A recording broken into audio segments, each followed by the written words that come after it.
pregunta es muy concreta. Usted ha señalado que efectivamente la píldora al día siguiente, en su fase 1 y 2, no es abortiva, pero sí en la fase 3, en lo que se conoce como el periodo de la anidación, ¿no es cierto? Lo que quiero saber es si una mujer, cuando va a tomar la píldora, puede médicamente saber si está en la fase 1, en la fase 2 o en la fase de anidación, que según usted, la píldora al día siguiente también actúa sobre la fase de la anidación. ¿Es posible saber? Es como decir, si en este momento pongo un arma, quien la toma quiere disparar, dispara. Es posible si va a matar, no va a matar, va a herir, se le va a ir por otro lado. Es igualito. Es un riesgo porque si hay un riesgo, por decir, entonces nosotros, como se ha hecho en Chile, se ha hecho en Ecuador, en Argentina, en Colombia, en España, en Alemania, les acabo de apuntar jurisprudencia en Alemania, de España, donde ahí está determinado como preferible ante ese riesgo optar por favorecer el derecho a la vida. Si me permite, voy a cambiar la pregunta, voy a hacer la pregunta, voy a cambiar la pregunta tomando como ejemplo su propia metáfora. Si yo tengo un revólver cargada con 6 balas y yo me llevo la pistola a la cabeza, ¿me voy a suicidar o no? Si la pistola está cargada. Si está cargada totalmente, lógicamente. Correcto. Si tiene una sola bala, no hay la posibilidad, no se sabe. Esa es mi pregunta y por eso es que le pido una respuesta concreta. ¿La píldora del día siguiente está cargada con 6 balas o con una? O sea, con 3 balas totales o con una. Esa es la pregunta concreta. Si ya estamos excluyendo los 2 primeros, su carácter anticonceptivo, más no el tercero, entonces la respuesta es obvia, es un riesgo. Y no solamente para la vida del concebido, sino para la propia mujer, porque ya es establecido que no se puede. Pero se puede saber. No se puede. Se puede saber si ya está en la fase de anidación o no. Depende porque yo tengo una precisión, si usted me permite un ratito, yo lo busco, yo tengo la respuesta científica sobre eso. Si es tomado, que en algunos casos sí, en otros casos no. Entonces, ¿cómo puede usted determinar? Igual la pistola con una sola bala es la ruleta rusa. En unos casos sí, en unos casos no. ¿Y por qué? Si el derecho jurídico internacional, nacional, me está estableciendo defender la vida, ¿por qué voy a favorecer yo el riesgo? No favorezco la vida. Correcto, pero usted está señalando entonces que en algunos casos la píldora al día siguiente sí estaría permitida. En los casos en que habría la certidumbre de que no hay periodo de anidación. Claro, en la implantación, lo que aquí quiere confundirse es de que la vida se inicia desde el momento de la implantación, y eso es falso. ¿Por qué? ¿Qué cosa hay entonces dentro de los 7 días? ¿El embrión qué cosa es? O sea, el embrión recién parte al 7º día. Ese es lo más absurdo y aberrante que puede escuchar ni la lógica común. No, está bien, esa ya es una condición, digamos, puede ser científica, incluso ideológica, como por ejemplo, hay algunas posiciones radicales de la Iglesia que dicen que la vida no se concibe si no se transmite. Ya, pues, bueno, ese es otro también quiero. Gracias por la pregunta, porque ese punto usted ha tocado la iglesia. En el fondo de la iglesia, y no tiene nada que hacer la iglesia. Nosotros somos una institución laica y digamos, aquí no interviene religiosidad, filosofía, no interviene aquí nada. Eso es estrictamente jurídico en cuanto a la defensa de la vida. Acá no entra nada, no tiene que ver la iglesia. Doctor, no puede. Por eso que usted está planteando. Yo le estoy haciendo una pregunta para que usted, digamos, si usted no me ilustra, yo como magistrado no voy a poder resolver, o tendré que resolver de acuerdo a quien me ilustre mejor. Entonces, por eso es que yo le hago la pregunta, no para que usted cuestione mi posición ideológica de la Iglesia Católica, empezando que soy ateo, digamos, ¿no? Muy bien. Entonces, la pregunta es la siguiente. Lo que yo le pregunto es muy concreto. Mi pregunta es muy concreta. Usted ha dicho que en algunos casos sí se puede saber, que la mujer puede tomar la píldora y no hay anidación. Entonces, en esos casos la píldora sería permitida en la medida que usted señala que las fases 1 y 2 no son abortivas. Lo que tendríamos que determinar entonces como jueces o señalar como jueces es que en estos casos, cuando no se puede saber o cuando se sabe a ciencia cierta que la píldora impide la anidación, en esos casos la píldora sería inconstitucional, ¿cierto? Según su posición. En los 7 primeros días. O sea, en los 7 primeros días se puede usar la píldora. ¿En qué momento, pues? Ese es lo que la ciencia no está determinando, porque para que determine eso tendría que estar en el útero, las manos, cámaras, y comience muy bien. A ver. Pero okay.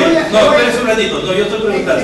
No, yo estoy preguntando. Le voy a contestar. Un ratito. Ya usted ya respondió en el sentido de que yo lo interpreto y usted dice, no hay posibilidad de saber, cuando una mujer toma la píldora del siguiente, no hay posibilidad de saber si está en la fase 1, en la fase 2 o en la fase 3, ¿es cierto? Hay una incertidumbre.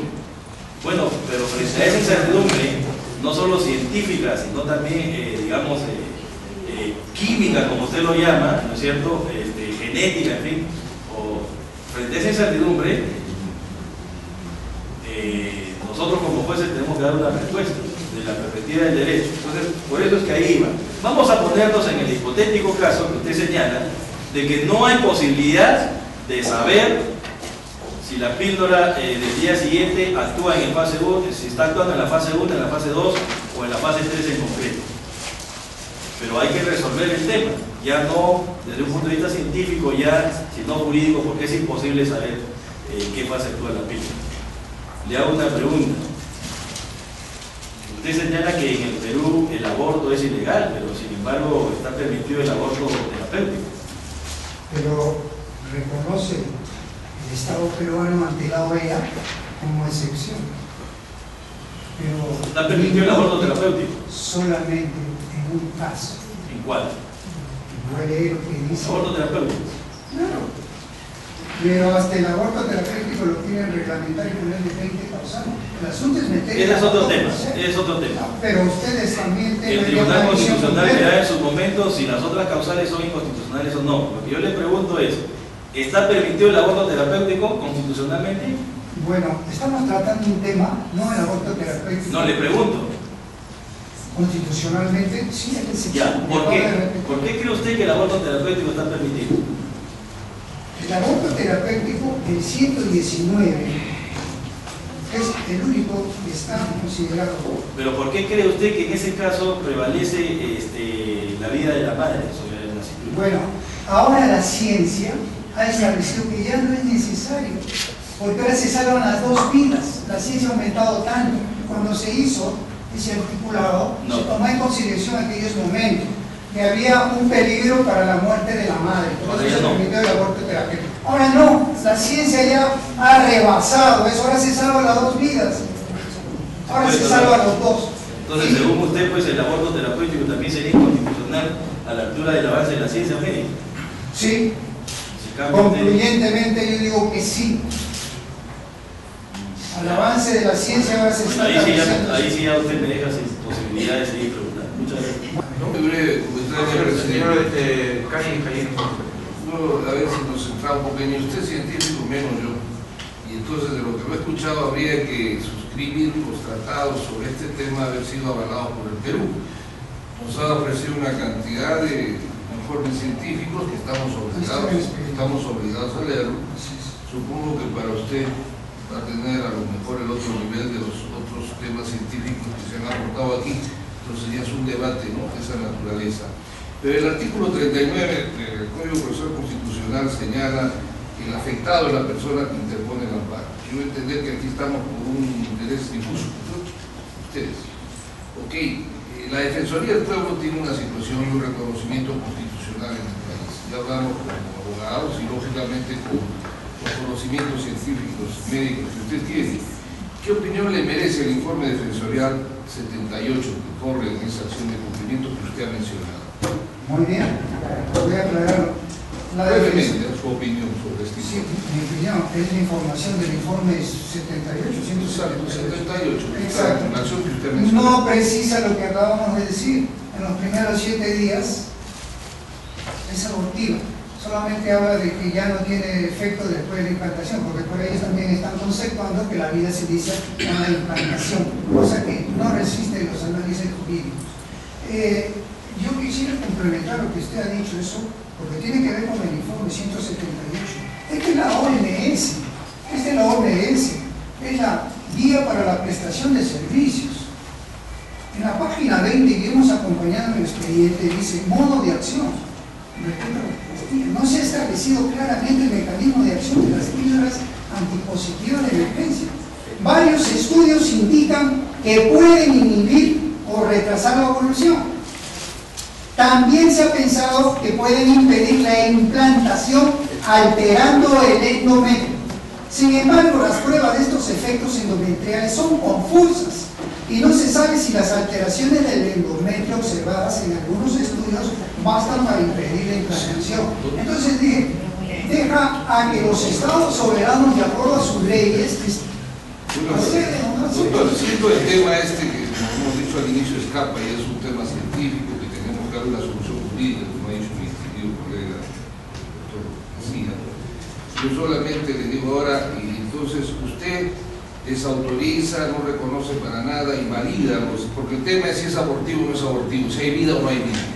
Atenta contra la vida de un ser. Eso vamos, por eso, el tema es ese debate científico, si la concepción se inició o no dentro de las explicaciones que han dado anteriormente y lo que vamos a leer de lo que usted ha ocultado, ¿estamos de acuerdo? Entonces, pero ustedes autorizan el informe de Forcería, el informe científico de la Comisión de Alto Nivel designado por el Ministerio de Justicia, todos los informes que usted conoce porque ustedes nos han dado la luz en la acción de cumplimiento. Esos informes, usted como defensa los autoriza. 6 opiniones del magistrado los desautorizan. ¿Qué pasó en la anterior acción de cumplimiento? Nosotros habíamos solicitado que tengan en consideración que ya existían fallos judiciales y pedíamos, como hacían resuelto ustedes en algunos casos específicos, se inhibía porque era una cuestión administrativa. Sin embargo, no tuvieron en cuenta ese escrito que hemos presentado en la acción de cumplimiento anterior. También se ha falseado de que se ha mencionado la iglesia. La iglesia no ha opinado, su amicus curiae no ha sido recibido. Ahí se menciona nomás. Tampoco ha habido cotejo ni debate de opiniones, porque usted muy bien lo aclara ahí. Con todo respeto, en el caso mío, por los límites a la que ustedes autoricen entonces esos informes científicos apuntados por los colegios a los que usted conoce. Es que no tienen carácter científico, tal como dicen las opiniones. Las opiniones científicas están en los expedientes, tal como los votos de los doctores, 6, han dicho que... Pero sí, digamos de los organismos mundiales de salud, estos no hay tema, convenientemente, solamente... Perfecto. Nada más, doctor, no se preocupe, termina y uno.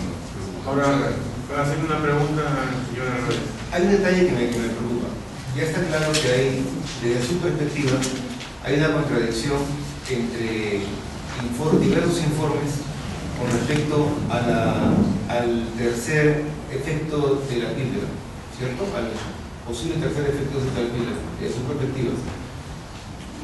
La idea que yo quería preguntarle era si la vida empieza con la unión del espermatozoide con el óvulo,